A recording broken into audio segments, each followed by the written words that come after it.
belle histoire. Pour ceux qui le veulent, hein, bien sûr, hein, pour ceux qui veulent l'accepter comme leur sauveur. Voilà. Alors on nous dit aussi, par rapport à la manif Jour de colère, dont le FN semble vouloir prendre part à l'insu de Morgan et des organisateurs, pour quel parti politique est-il? C'est Ozzy qui nous demande ça. Bah, en fait, je trouve que le parti politique qui me correspondrait le plus, sur pas mal de points, c'est effectivement le Front National.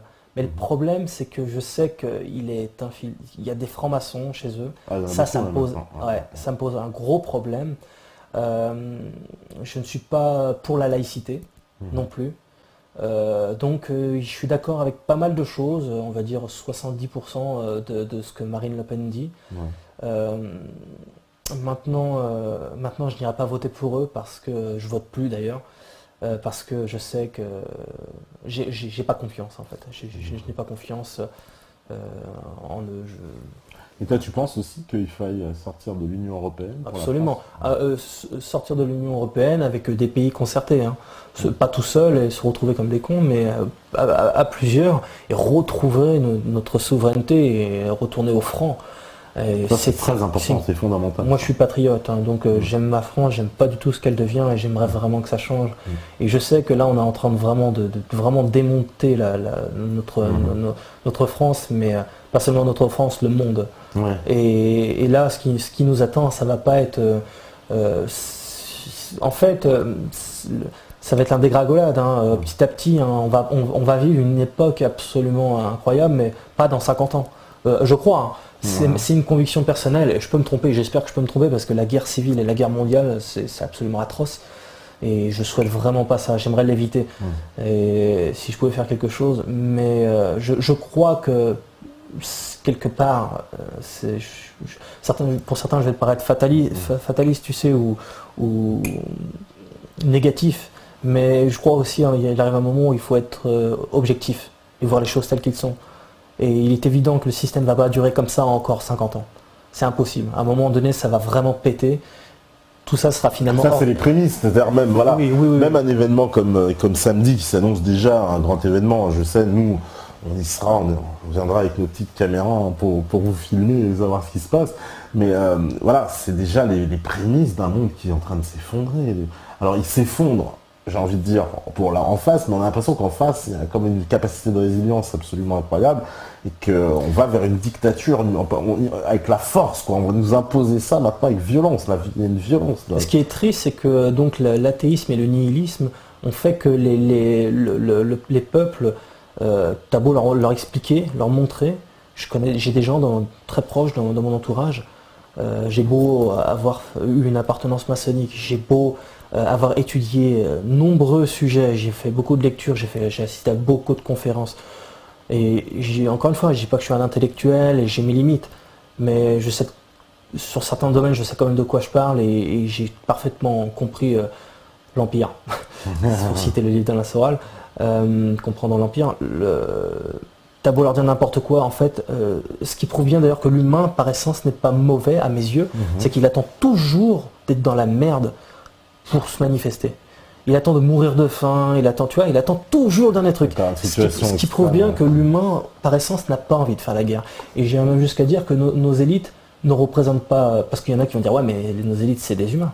Pour moi ils ne représentent pas l'être humain. Ils sont une minorité déjà nos élites, et on ne représente pas la majorité par une minorité. Et non, un être humain vaut bien mieux que ça, et je pense que j'ai bien peur que malheureusement le peuple se réveille trop tard en fait. Et que pour nos enfants, pour tous les gens qui seront assez faibles, je pense que ça va être absolument dramatique. Ouais. Tu sais, il existe des puces sous-cutanées prévues. Ça existe depuis, je sais pas, 30 ans, un truc comme ça. Depuis, la technologie a vachement évolué. Et moi je crois qu'à un moment donné, ça sera pour nous. C'est dans l'apocalypse de Jean, on parle de la marque de la bête. Alors je dis pas que c'est ça. On peut se poser la question, est-ce que c'est ça? Ceux qui n'auront pas la marque de la bête ne pourront ni acheter ni vendre. Certains ils voient juste là dans le front, dans le front, dans le poignet. C'est quoi, c'est l'histoire de la puce ça qu'ils veulent nous mettre? Bah écoute, où on me dit que c'est les codes barres, alors je sais pas trop. Un code barre, il semble que ça fasse un 666 entre voilà, le début et la fin. Les trois barres effectivement du code barre. Mais moi je crois que pour la fin des temps, c'est un truc encore plus évolué que juste l'argent. C'est RFID quoi. Parce que de toute façon, c'est un projet des élites, hein, on va pas se mentir. Maintenant, il fait de la pub aux États-Unis. Jacques Attali en parle. Jacques Attali en parle normal, tout le monde. C'est pas du tout tabou, hein, là. Et puis là, on n'est pas dans le conspirationnisme, hein, on vous parle de choses réelles. Hein, mais j'évite d'être dans le conspirationnisme. D'ailleurs, j'aime pas trop ce mot-là. Horreur ce mot-là. Je l'utilise parce que c'est pour le débunker un peu, parce que ce sont ces mots de novlangue, tu sais. Moi, j'aime bien me reposer sur des faits, sur du factuel. Je parle encore une fois de ce que je sais. Et bon, après, je peux avoir un avis sur les choses, mais j'émets toujours des réserves quand je suis pas sûr, et je le dis. Hein, je peux me voilà. Mais pour ce genre de sujet, il y a des sujets où systématiquement, à partir du moment où ils sont abordés, on te traite, c'est un taser idéologique. Ouais, paranoïa. Voilà, de retour, donc normalement ça devrait fonctionner. Stéphane va me faire un signe si ça marche, et normalement tout devrait passer. Je vous ai apporté le mauvais œil. Les micros sont allumés, voilà, tout allumé. Est-ce que ça passe? Oui, magnifique, voilà, le mauvais œil effectivement crame sa fanique, comme disent les musulmans. Donc, je suis toujours bien coiffé. Toujours bien, impeccable, pas un cheveu n'a bougé. D'ailleurs, il y a Libre Quenelier. Alors, Libre Quenelier, déjà, le nom veut tout dire. Alors, il nous dit, personne ne lui a dit que les collants, ça se met aux jambes. Pourquoi dit-on débat, mort de rire? Oh, merde. Oh, j'ai pas fait attention. Merci. Heureusement que t'es là. Heureusement. Je reviens. Hein. Heureusement, Libre Quenelier, donc... ça s'appelle des mitaines, tu vois, c'est purement esthétique. Et voilà, donc tu retrouveras chez certains adeptes de la culture goth ce genre de choses-là. Et ben voilà, mon cher Quenelier, vous pouvez recycler les collants de votre copine. Voilà, on aura tous des mitaines. Voilà. Alors, il y a Fabiano de Lima. Alors, tout ça, c'est des gens qui sont les grands habitudes du chat. Hein. Salut les gars, aussi, tout ça, on les connaît super bien. Ils disent, alors, Isis a fait les mêmes miracles que Jésus. Il est né aussi d'une vierge. Le christianisme et l'islam ne reprennent-ils pas cette histoire pour endoctriner le peuple? Ne faut-il pas retenir que les bonnes paroles de la Bible et du Coran et arrêter toute division? Les versets les plus anciens datent d'au moins 100 ans d'après le départ de Jésus et les sourates de même après le départ du prophète. Déjà, se référer à Isis, c'est se référer à des mythes, la mythologie égyptienne d'Égypte, de l'Égypte antique. Ouais. Donc, prendre de la mythologie comme des faits établis, c'est pas bon pour moi. Oui, parce que c'est des mythes. C'est des mythes. C'est des mythes, mythologie, voilà. mythe. Après, c'est sûr qu'on peut tout remettre en cause et se dire que, et pratiquer encore une fois le nihilisme, hein, toujours se dire que Jésus n'a pas existé ou que tout ça c'est des histoires qui ont été inventées, etc. Il n'en demeure pas moins que moi je crois aussi parce que j'ai eu mes preuves. Après, je ne peux pas obliger les gens à croire, ou en aucun cas d'ailleurs c'est pas mon but d'obliger les gens à croire. C'est que je suis juste là pour témoigner. J'ai eu suffisamment de signes pour comprendre. Et si le satanisme et toutes ces choses-là existent bien et marchent bien, c'est que le diable existe et que si les gens de pouvoir sont toujours dans ces doctrines-là, c'est étrange quoi. En plus, mais ça marche. Justement, pour faire l'avocat du diable, les personnes qui croient finalement le plus au diable croient en Dieu. Fatalement. Ah oui, bien sûr. Parce que Dieu est le créateur de Lucifer. Il est le créateur de tout. Mais ça ne veut pas dire qu'ils sont égaux. Mais d'ailleurs, dans la Bible, on l'appelle le prince de ce monde. Tu vois, c'est-à-dire qu'il a encore une certaine mainmise sur le monde. Quand Jésus est parti dans le désert pour faire ses 40 jours de jeûne, Lucifer l'amène dans les hauteurs et lui dit tout ce royaume sera à toi, etc. Blablabla. À un moment donné, il lui dit jette-toi du haut de ce rocher et les anges viendront te chercher avant que ton pied ne foule le sol. Et Jésus lui dit il est dit tu ne tenteras point le Seigneur ton Dieu. Donc ton Dieu, il dit bien implicitement qu'il est Dieu, son créateur, tu vois. Bien sûr, puis en plus, dans le même passage, il me semble que aussi Satan dit je règne sur ce monde et Jésus ne le contredit pas. Il règne sur le monde pour l'instant, oui. Mais il n'en demeure pas moins que l'adversaire est un loser et qu'à la fin c'est lui qui perd. Il faut bien savoir de quel côté on se met. Hein. Tu fais ça en connaissance de cause. Hein. Encore une fois, moi dans l'idéologie, dans l'état d'esprit dans lequel j'étais, moi j'étais prêt à ça. Hein. Et il faut bien comprendre que c'est les gens qui font ça ne fonctionnent pas comme les autres. Je ne fonctionnais pas du tout comme les autres. Moi j'étais barge. Ouais. Je m'en foutais quoi. Je disais ouais peut-être, mais je trouvais toujours une excuse à ma morale, tu comprends. Oui, je faisais toujours l'avocat, ouais mais tu vois, Lucifer aime plus l'homme parce qu'il comprend vraiment ses besoins, tout ça, tu vois, j'avais pas de recul, tu vois, et je connaissais pas la Bible, en fait, je parlais aussi, comme beaucoup de gens le font, sans avoir lu les textes, tout simplement, et sans avoir reçu le Saint-Esprit, et sans connaissance, en fait, tout simplement, sans connaissance. Bah, on nous dit, alors ça c'est... Voilà, on parle de francs-maçons, mais les sionistes sont francs-maçons, y a-t-il un rapport entre ces deux entités? Ah bah certainement. En fait, moi d'après ce que j'ai compris, c'est qu'il n'y a pas un sionisme pareil, mais des sionistes. Hein. Ils sont. Voilà, il y a plusieurs types de sionisme. Il y a toujours une idéologie de élitiste et de domination. Ouais, mais je ne suis pas sûr qu'ils soient tous athées. Hein. Theodor Herzl était athée, il me semble. Était athée, ouais. Et ses potes aussi. Mais c'est une idéologie. En fait, on s'en fout de ce que tu crois. L'important, c'est que tu roules dans le système, sur le système, tu vois, ce système de domination. Parce que donc ça va ensemble, quoi. Il y a une forme on va dire, de point commun entre la franc-maçonnerie et le sionisme quand même, quoi. Ça se rejoint toutes ces choses-là sont élitistes, donc fatalement on en retrouve dans l'un et dans l'autre. Oui, oui. Alors on nous dit ça aussi. Je crois même, à mon avis, on doit retrouver aussi dans le Vatican, hein, tu sais.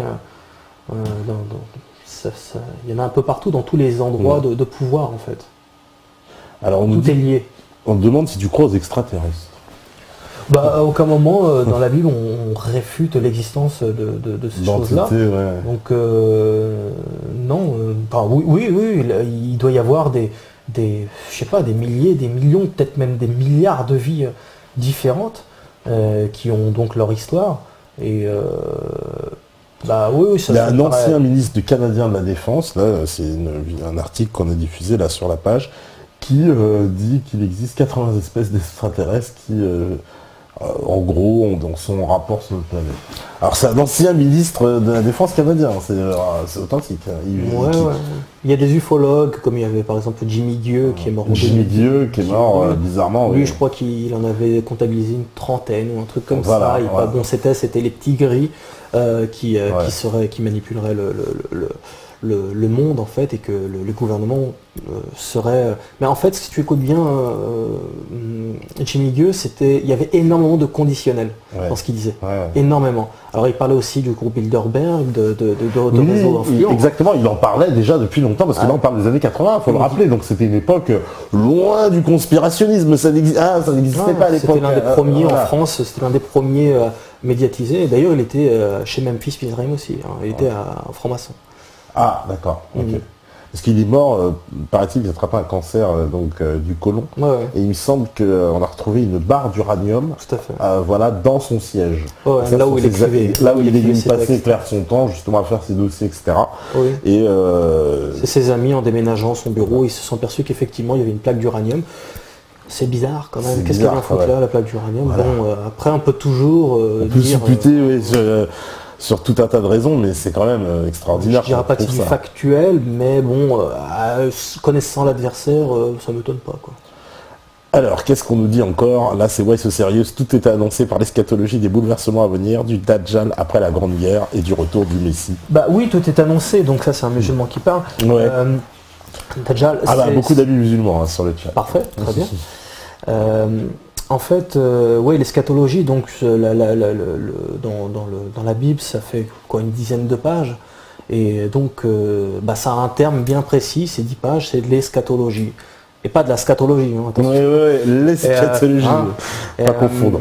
Et c'est vrai que c'est que des métaphores, parce que Jean voyait ça avec il y a 2000 ans, hein, et c'est vrai que quand on montrait une télé, tu voyais un cube avec des gens qui bougent dedans, ça n'avait aucun sens, hein, pour lui. Alors quand par exemple, je ne sais plus, je crois que c'est la 4e trompette, par exemple on te parle de sauterelles qui viendraient du ciel, leur queue aurait le même impact, je parle avec mes mots, hein, mais c'est grosso modo ça, vraiment ferait autant de mal que le dard d'un scorpion, qu'ils auraient des grandes couronnes au-dessus de leur tête, que ces sauterelles-là auraient des visages d'humains, qui feraient un bruit absolument assourdissant comme un cheval au galop, un cheval au galop, pardon. Donc un truc vraiment, tu vois. Et ce qui est très étrange, c'est que, par exemple, on peut faire le lien avec justement l'opération Scorpion. C'était les hélicoptères Apache qui ont été envoyés à la guerre d'Irak. Et donc opération Scorpion. Dans les hélicoptères Apache, on voit le visage des militaires. Au-dessus, il y a une grosse coupole qui fait que, et on a vraiment l'impression que c'est de l'or parce que parfois il y a le soleil qui fait un effet dessus d'or.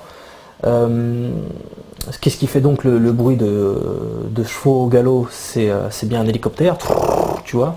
Et donc, tu vois, donc on peut c'est vrai qu'en plus l'opération Scorpion, tu vois, c'est alors toujours par nihilisme, on peut se dire que ouais, mais en fait c'est l'élite qui essaie de faire coïncider tout ça avec l'apocalypse, tu vois. Donc là c'est toujours l'art et la manière de repousser Jésus et la Bible, tu vois, et se trouver une excuse, tu comprends. Voilà. C'est l'interprétation qu'on nous donne. Ouais, alors qu'est-ce qu'on nous dit? La machine de propagande. D'ailleurs, attends, excuse-moi, mais tu sais que c'est pareil, le Tchernobyl avait été biblique aussi. On l'appelait absinthe. Et en fait, absinthe, quand tu traduis Tchernobyl en ukrainien, ça veut dire absinthe. Non. Et donc, il y avait une chance sur combien que tu vois que. Après, c'est toujours pareil, on peut toujours trouver à redire, quoi. Mais bon, c'était biblique aussi. Tu vois. Ah, tu sais, je savais pas ça. Il y a plein de choses comme ça, c'est très intéressant. Ça demande étude. Hein, qu'est-ce que tu penses de l'alchimie? J'avais vu qu'il y avait cette question tout à l'heure, je ne me rappelle plus qui c'est qui l'a posée, mais toi, t'en penses quoi? Parce que nous, on a reçu un alchimiste la semaine dernière qui s'appelait Patrick Burin-Stémas. Je trouve que la meilleure alchimie, c'est celle de l'amour. Ouais. C'est ce qu'il a dit, tu le sens. Voilà. C'est ce qu'il a dit. Je suis sûr, c'est ce qu'il a dit. J'ai pas vu alors. Il a dit, je t'assurais qu'il a dit que l'alchimie, à la fin, c'est une notion d'amour et de bien qu'on diffuse et qui fait que. L'alchimie, c'est le feeling, ça peut être même ce feeling qui est entre nous. Après, il y a plusieurs formes d'alchimie. Il y a l'alchimie ésotérique, etc. Mais moi, je sais que la dernière tenue maçonnique à laquelle j'ai participé, c'était justement l'alchimie. À aucun moment ils n'ont parlé de l'amour. Je voulais le dire, mais bon, j'ai rien dit parce que ça me cassait les couilles et au bout d'un moment, j'avais plus envie de parler. En fait, d'ailleurs, les deux dernières tenues, je ne parlais plus, quoi. Ils se demandaient même pourquoi, mais parce que ça me gonflait en fait. Et donc, l'alchimie, quand tu as de l'amour pour ta femme ou ton homme, ou pour tes enfants ou pour tes animaux, ou tu as une force tellement énorme, tu serais prêt à tuer et même à mourir pour elle. Ce qui prouve bien que l'amour, c'est vraiment la plus grande force. Et c'est la personne qui manque d'amour, selon moi, c'est la personne la plus pauvre au monde. Ouais, d'accord. C'est vraiment l'essence même de la vie. Nous sommes ici pour aimer, être aimé et faire de son mieux. Et des fois, c'est difficile parce que des fois, on a un gros con en face de nous. Et on se dit, on a du mal à l'aimer, tu vois, parce que il nous insulte, des choses comme ça, tu vois. Donc c'est tout le principe de justement du message de Jésus, c'est aime encore plus ceux qui ne t'aiment pas, parce que quel mérite y a-t-il à aimer ceux qui t'aiment déjà? Tu comprends? Donc réussir à aimer ceux qui ne t'aiment pas. Donc là, c'est en ça que réside la vraie force, en l'amour, tu vois. Et ça, c'est très compliqué, hein. C'est un gros travail, c'est aussi un travail de foi. Il faut avoir la foi aussi pour pouvoir acquérir ce genre de mode de pensée. Hein. Et moi, je réussis pas tout le temps. Hein. Des fois, je suis loin d'être parfait. Hein. Je suis à milieu d'être comme Jésus. Hein. Dans l'autre jeu, la fameuse doctrine de Jésus, difficile. Alors on nous dit... Ça ne veut pas dire, j'aime bien qu'on me tape dessus. Hein, bien sûr. Ça veut pas dire, on n'est pas des masochistes non plus. Hein, mais bon. Non, c'est pour dire, moi j'ai l'impression que c'est plus un exemple de supériorité de valeur, quoi. Mes valeurs sont supérieures. Ah oui, tu es bien au-dessus de tout ça, tu es plus fort pour bien plus fort pour aller dans un état d'esprit haineux, etc. Après, c'est vrai que des fois, on peut l'être si on réagit de manière impulsive, etc. Des fois, on n'y arrive pas, c'est dur, mais j'essaie de travailler là-dessus et j'aurai à travailler toute ma vie sur le sujet.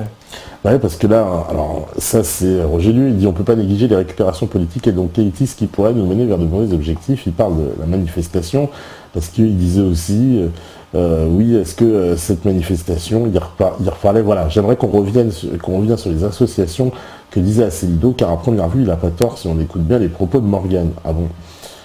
Justement, retrouver la liste. Bon, alors, Roger Liu, si tu veux... Morgane est-il un extraterrestre? Morgane est-il un extraterrestre? C'est Ozzy en mode troll. Ah. Ozzy, c'est un habitué du chat. Il nous rend beaucoup de services sur le chat. On lui passe le bonjour d'ailleurs. Bon, là, il s'est mis, ils font toujours des petits trollings. Je suis un extraterrestre, je suis un reptilien. Là aussi, tu vois, il y a un côté Anunnaki. Il y a des rumeurs. Il y a beaucoup de rumeurs sur moi. C'est un reptilien. Ouais, je génère énormément de fantasmes, mais c'est là qu'on voit que l'apparence, ça joue toujours beaucoup. Ça génère des rumeurs. Et puis alors là, je te raconte pas aussi les rumeurs atroces qui ont été colportées sur moi, hein, des choses absolument abominables aussi. Hein. Genre quoi, t'es dans une secte satanique? Ah non, c'est... Tu tues des petits-enfants, je sais pas, c'est quoi? Accusation de faits atroces, quoi, de la diffamation pure et simple. Je vais pas trop en dire, mais c'est quoi? C'est ton look qui déclenche tout ça? C'est dingue, c'est fou ça. En France, c'est beaucoup comme ça. Encore une fois, je dis pas que tout le monde est comme ça. Heureusement, il y en a qui réfléchissent, qui font la différence quand même entre un style et parce que bon, si on était, encore une fois, je le dis souvent, mais il y a un besoin d'un éveil des consciences par rapport à ça. C'est que le problème, c'est que beaucoup de gens se fient trop aux apparences et c'est pour ça qu'on va vers ce monde-là, tu vois, c'est parce qu'on nous présente les choses toujours avec de belles apparences, bien séductrices, etc. Pourtant on va droit au chaos, c'est pas des mecs comme moi qui amènent le monde au chaos, tu vois. Moi je participe à rien du tout, j'ai aucun pouvoir, je ne suis qu'un artiste et tout à fait indépendant, voilà, tu vois, donc c'est très dur à faire comprendre au monde et des fois il y a des gens qui s'excusent carrément, qui m'envoient des mails, ils s'excusent, on dit je t'avais mal jugé au prime abord, je te voyais comme si, ou alors je t'avais insulté, j'avais dit ceci, puis après bon. Même sur le chat, il y en a qui disent finalement c'est intéressant, bon, au début c'était un peu chambreur et puis ils disent non c'est intéressant.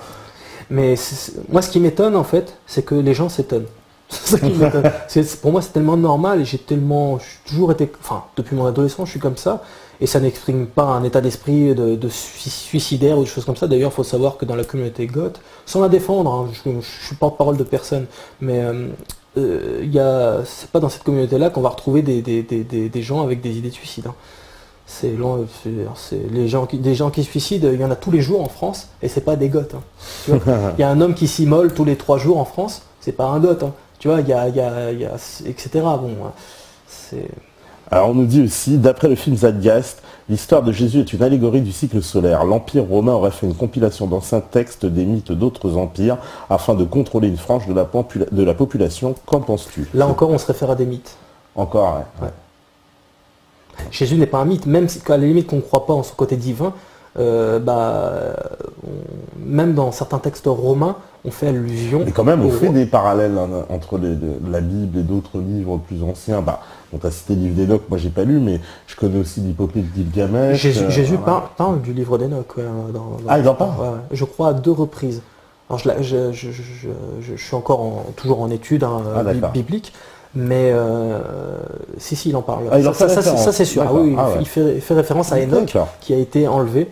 Oui, tout à fait. Mais franchement ça fait Anunnaki, je t'en voulais ça.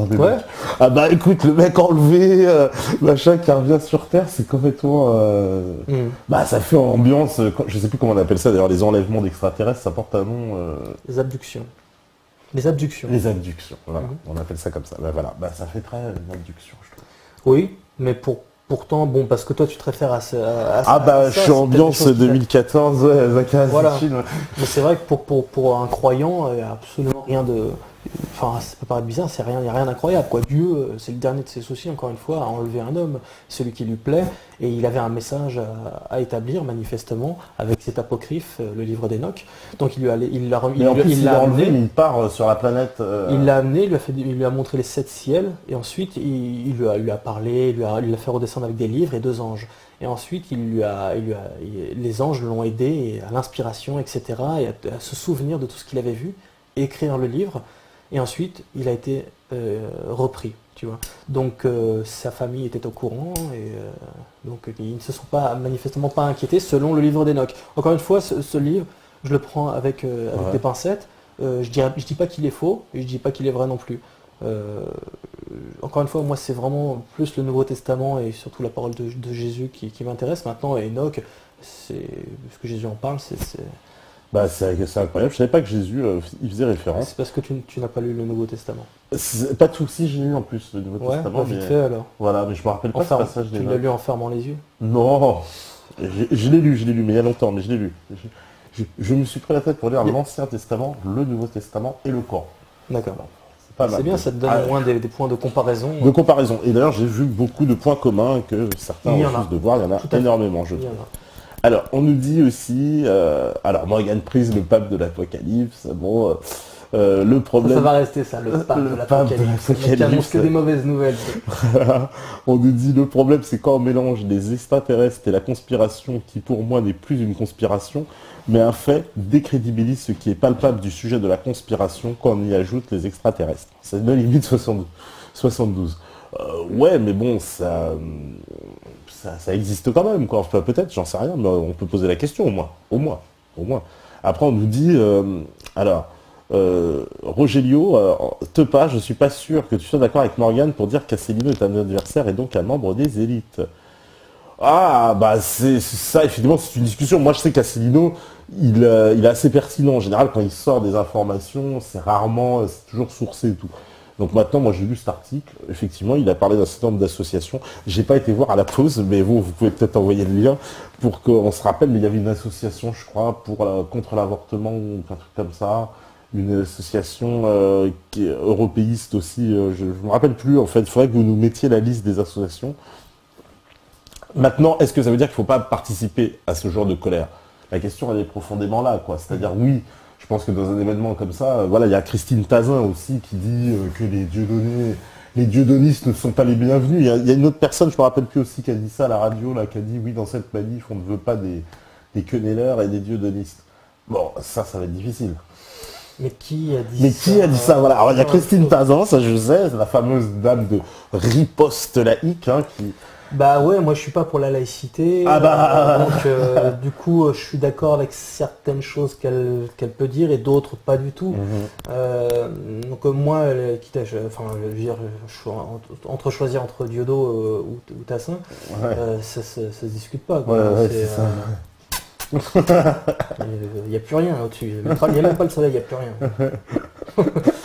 Donc Christine Tazin, parce que bon, elle fait partie aussi du système établi, donc... Oui, elle fait un peu l'osante de façade, cette Madame Tazin, qui agite les foules, et attention, qui est une fervente sioniste. Je vous invite à lire ses écrits, elle a des écrits... Encore une fois, moi je suis pas du tout pro-musulman, mais il n'en demeure pas moins que... D'un point de vue religieux, je l'ai toujours dit dans mes podcasts, etc., il n'est pas possible de s'entendre pour les raisons que j'ai déjà évoquées, mais humainement parlant, c'est encore possible, je sais, parce que moi je m'entends très bien avec certains musulmans, et il est important dans cette période-là de bien s'entendre. Dans l'absolu, c'est ce qu'il vaudrait, c'est ce qu'il faudrait, mais est-ce que ça va marcher? J'ai un doute, parce que nous sommes finalement une minorité. Là, nous, on n'est pas des millions. On n'est pas des millions, mais il y a du monde. Il y a du monde. Mais c'est vrai que rien ne vaut la télé, tu vois, dans l'esprit collectif du monde. Et c'est pour ça que je crains d'être un peu, encore une fois, un peu négatif, mais j'ai bien peur que la réconciliation humaine ne se fasse finalement pas. Parce que les gens sont trop occupés, encore une fois, à écouter les médias. Je le vois je fréquente différentes classes sociales. Je suis amené à voyager par rapport à mes films, tout ce que je fais. Et je rencontre vraiment des gens très différents les uns des autres, voire même opposés. On a beau dire ce qu'on veut, la télé, c'est que ça reste une parole de Dieu. Tu as l'impression que c'est Jésus qui parle quand c'est la télé. Ils n'ont pas le suffisamment de connaissances pour faire les liens.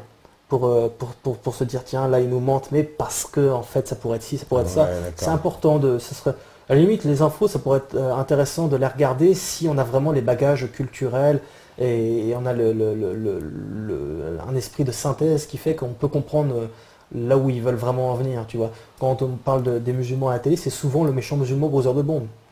Tu vois. D'ailleurs des fois quand je reviens moi cette image, il y a des gens qui me disent ouais cette image sataniste et toutes les conneries. C'est un peu comme si tu voyais un musulman avec une barbe et tu te disais bah tiens lui il va poser une bombe.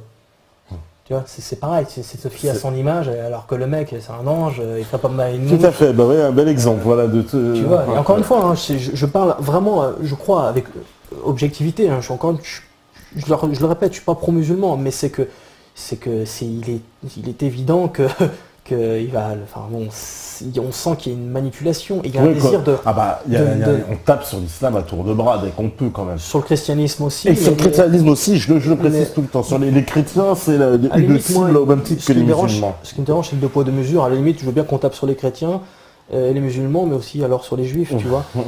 Moi, je veux bien qu'on tape, enfin entre guillemets taper, ou en tout cas qu'on trouve à redire, mais envers tout le monde, ou alors envers personne, tu vois. Qu'on fasse une caricature de Mahomet, qu'on balance des excréments à la face du Christ et qu'on trempe son crucifix dans de la piste et en montrer comme de l'art, ok, mais bon, après, c'est vrai que il y a une communauté vers laquelle, si tu sais ça... T'as pas le droit de faire de blagues, quoi. Bah non, c'est bon, voilà, il y a un deux poids deux mesures qui me dérange un petit peu. Alors, on nous dit aussi, je suis chrétien, mais j'ai suivi et lu Imran Hossein, et on se rend compte que l'islam reconnaît Jésus comme le Messie, contrairement au Talmud. Ah oui, ils le reconnaissent comme un prophète et le Messie. Ouais. Bien sûr. Hein. Bien sûr, oui, dans l'islam. En plus, il faut savoir que Jésus est plus cité dans le Coran que Mohamed. 26 fois, il me semble, dans le Coran. J'ai lu aussi le Coran, parce que moi, je suis plus cité Jésus que Mohamed dans le Coran. Mohamed est cité trois fois. Ouais, voilà. C'est dans la Sira qui est... Les gens sont étonnés, parce que quand je dis ça aux gens, ils me disent « Ah bon oui, je dis oui. » Une fois, c'est une question de lecture. J'ai lu le Coran, je ne suis pas théologien, mais bon, j'ai lu le Coran, j'ai lu la Bible, je sais donc... je sais lire ce que je lis, quoi. Après, il y a des choses auxquelles je n'adhère pas dans l'islam, et d'autres dans lesquelles je me retrouve évidemment. On a un certain nombre de points communs, heureusement. Voilà, donc... Moi, je suis pas, j'ai pas été éduqué, on m'a pas parlé du Christ, on m'a pas parlé de religion ni rien du tout. Au contraire, moi, à la limite, j'ai baigné direct dans l'ésotérisme.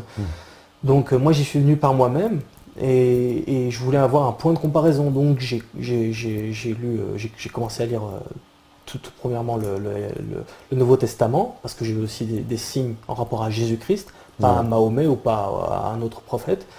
Et donc c'est vraiment les signes qui me sont apparus, tu vois, qui m'ont vraiment concrètement. C'est pas, voilà. Quand je demandais un signe de Dieu, c'est pas un imam qui est entré dans le hammam, par exemple. Un hammam qui est entré dans le imam, non, ça marche pas. Donc, tu vas te faire des ennemis. Mais islamophobe, raciste, antisémite.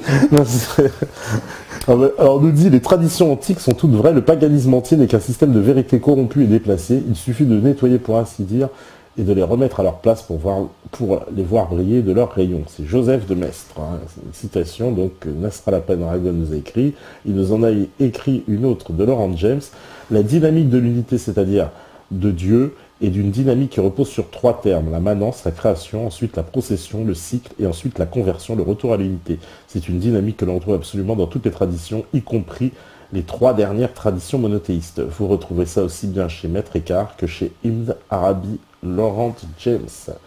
Voilà, Nasrallah Pendragon, de toute façon, c'est un érudit, à chaque fois il nous sort des super références. Alors il y a Youssouf le croyant qui dit « Bonsoir tout le monde ». Ce que dit l'invité ce soir me fait penser à l'interprétation du livre 777 de Pierre Jovanovic. A-t-il lu ce livre? Car, l'ayant lu, je trouve vraiment que c'est un très bon livre qui se rapproche du sujet de ce soir. Voilà, c'était le fameux livre d'Enoch. J'ai lu... Tu l'as lu ce livre de Jovanovic? 777, On va l'inviter, Jovanovic, d'ailleurs je le précise, il sera là en mois de février.